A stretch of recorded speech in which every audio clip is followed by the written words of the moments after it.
Incoming transmission standby. Welcome to the Nod News Network.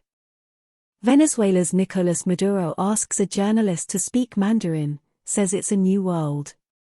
Venezuelan President Nicolas Maduro refused questions in English at the end of his visit to Beijing and asked reporters to speak Chinese. Speaking Mandarin, no English interpreter, Maduro interrupted a Hong Kong journalist. "It's a new world," he added. The exchange was filmed and quickly spread on social networks.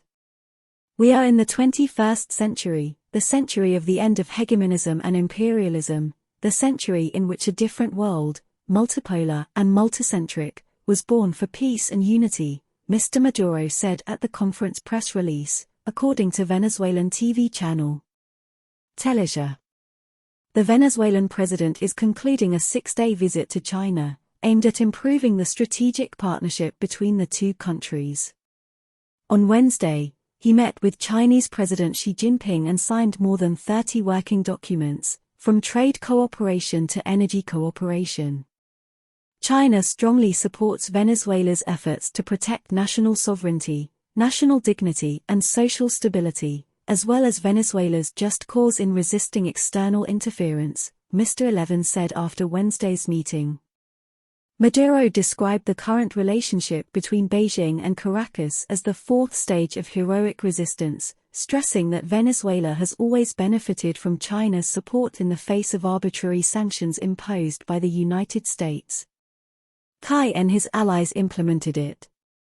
Venezuela has been under an economic blockade by the US and EU since 2019. When Washington tried to regime change in Caracas by recognizing rival Juan Guaido as interim president.